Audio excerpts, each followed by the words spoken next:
నమస్తే అండి. బట్టి విక్రమార్క గారు, మీరు తెలంగాణ రాష్ట్రానికి ఉప ముఖ్యమంత్రిగా కొనసాగుతున్నారు. ఈరోజు ఈ రాష్ట్రం ఇబ్బందుల్లో ఉంది. ఆర్థికమైన సమస్యలు ఉన్నాయి, ప్రాజెక్టులు రావట్లేదు అని ప్రతిపక్షాలను మొత్తం తీసుకొని ఏకం చేసి ఢిల్లీ పెద్దలతోటి, అంటే ఢిల్లీ ప్రభుత్వంపై, అంటే కేంద్ర ప్రభుత్వంపై కొంత ఒత్తిడి తీసుకొద్దామని చెప్పేసి ప్రయత్నం చేశారు. సంతోషమే. దీనికంటే ముందు స్వయంగా మన ముఖ్యమంత్రి రేవంత్ రెడ్డి గారు నరేంద్ర మోడీ గారిని బడే భాయ్ అని అని సంబోధించి అతనితో స్నేహం చేస్తే ఈ రాష్ట్రానికి ఏమైనా లాభమే అని చూశారు. కానీ జాతీయ స్థాయిలో బీజేపీకి పూర్తి వ్యతిరేకమైన పార్టీ కాంగ్రెస్, ప్రతిపక్ష పార్టీ కాంగ్రెస్. మరి అలాంటి కాంగ్రెస్ పార్టీకి బీజేపీ ఎలా సహాయం చేస్తుంది? 100% చెయ్యదు. మీరు చేసేద్దని భ్రమలో ఉన్నారు. ఎందుకంటే ఇంతకుముందున్న ఇదే రాష్ట్ర బీఆర్ఎస్ అధ్యక్షులు లేదా బీఆర్ఎస్ పార్టీ ముఖ్యమంత్రి కేసీఆర్ గారు కూడా ఇదే విషయాన్ని పలుసార్లు అసెంబ్లీలో, పలుసార్లు బయట మీటింగ్లో చెప్పి విసిగిపోయారు.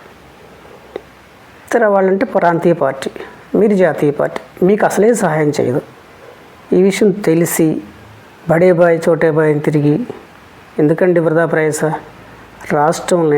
రాష్ట్రంలోనే కొత్త ప్రాజెక్టులు, మనీ ఎలా జనరేట్ చేయాలి, లేదా ఉన్న మనీని ఎలా రొటేట్ చేయాలి, దానివైపు కొంత కాన్సన్ట్రేషన్ చేయండి. అది కూడా ఒక రకమైన పెట్టుబడి.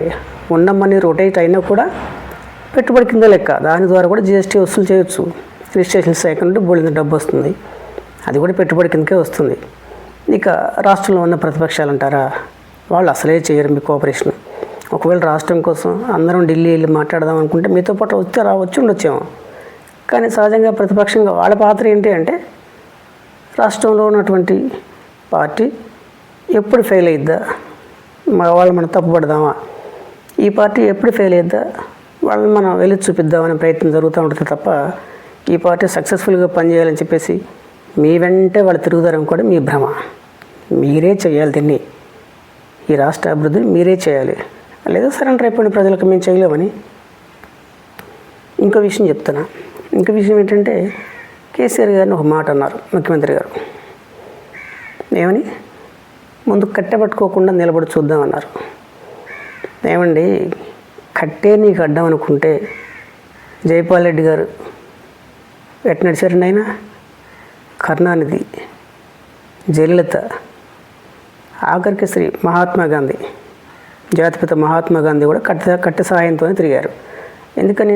ఆరోగ్యరీత్యా కట్టె పట్టుకొని ఉండొచ్చాము. కానీ వాళ్ళ యొక్క మేధస్సు ఈ దేశం కోసం ఎంత ఖర్చు పెట్టారండి?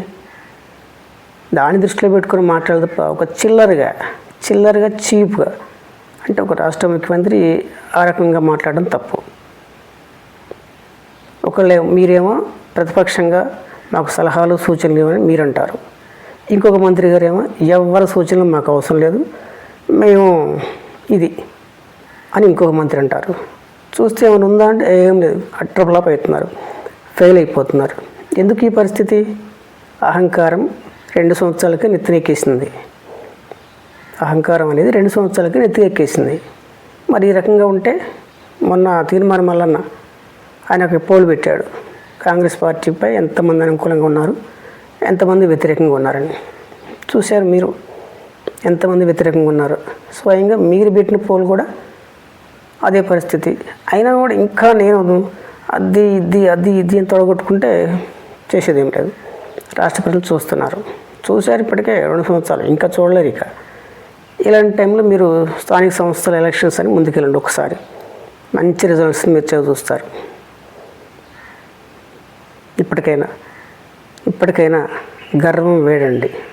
గర్వం వేడి మీరు మొన్న మాట అన్నారు, నాకు మంచి అనిపించింది. ఏంటంటే, నేను ఇలా మాట్లాడకపోతే నేను ఓడిపోతా అన్నారు.